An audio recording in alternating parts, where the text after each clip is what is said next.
How do you have a conversation rooted in love when you're so incredibly frustrated?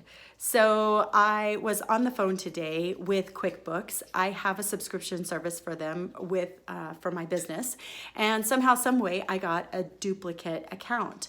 So I called over to them and I said, "Hey, I just need to cancel this account because when I went online, it said that you had to call in." So I called in. I just want to cancel this account. I'm still keeping my other account, but please, can we just cancel it? Super easy breezy. The guy says, "No problem." He says, "But I can't do it for you. I have to transfer you over." So he transfers me to another guy. 25 minutes later, the guy picks up. I explain the situation. He says his computers are down, but he's going to do his best to help me. And so we go through this whole step process of trying to figure out what's going on. And I said, "Look, I just want to cancel this account, not my other account."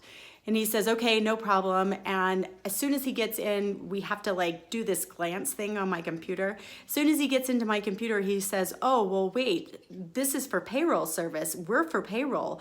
You're in the wrong department." And I was like, no, that's not what you're telling me right now, because now I'm 50 minutes in with you and this is an hour of my life I can't get back right now. So no, that's not a good answer. And he was so nice, and yet his hands were tied. And so he said, "I don't know what to tell you, ma'am. Okay, I'll take care of it. I'll go back and I'll get your help." So he ends up getting another woman on the line, and lo and behold, as soon as we're almost done, her phone drops off, and then he says, "We have to start the whole process again." Now I'm about an hour and 10 minutes into this phone call that should have been a very simple, "Hi, just delete." And so I said to him, You know what? I appreciate all you've done for me, and this is totally not your fault or problem." And I said, "But I'm telling you, I cannot sit on this phone one more single second, because literally I am gonna be like crazy." I said, "I'll turn into a crazy woman. So if it's this hard, we probably should stop and regroup, and I'll come back later."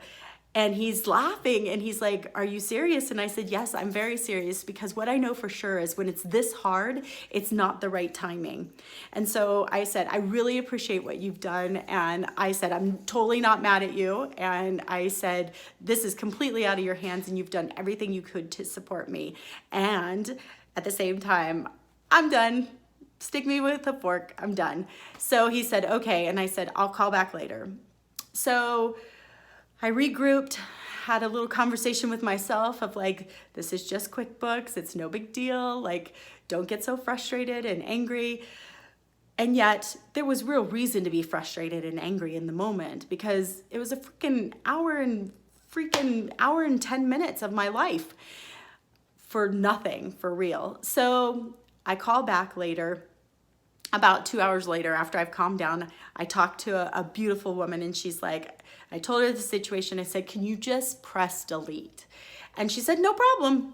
Got it done for you. Anything else you need?" And I started laughing, and I said, "This was such a nightmare." And I said, "What I remember very clearly now is if it's this hard, we need to stop, regroup, and start over again, because that's in life, right? It's not just about a phone call or really anything. If it's that hard, it's because there's so much resistance, so much whatever, frustration, anger, annoyance, whatever, fill in the blank. But to stop, regroup, and start over again, and it was done literally in 2 minutes. So that's the message for today. If you are frustrated in a conversation, take a step back, regroup, and start over again, because once we get fresh new energy, fresh new light, things seem to fall into place. And if it still isn't working, give it a little bit more time. That's why sometimes I don't answer my text messages right away, especially ones that are in conflict or drama. I give it a hot minute to cool off, get myself composed, and come back to it, because when we meet it with resistance and frustration, that's exactly what we're gonna get, is frustration and resistance. And it's just never gonna work. So thank you to all the QuickBooks people. And QuickBooks wasn't so quick this time, but that's okay because it gave me a video to share with the world of how to have a conversation rooted in love, even when you're so incredibly frustrated. So I hope you all have a beautiful conversation today. And when you feel frustrated, just step back, take a deep breath, and walk away from the conversation for a hot minute and come back to it. So remember, conversations matter, and conversations rooted in love, even with customer service agents, especially with customer service agents, change everything. Talk to you soon. Bye. Mwah.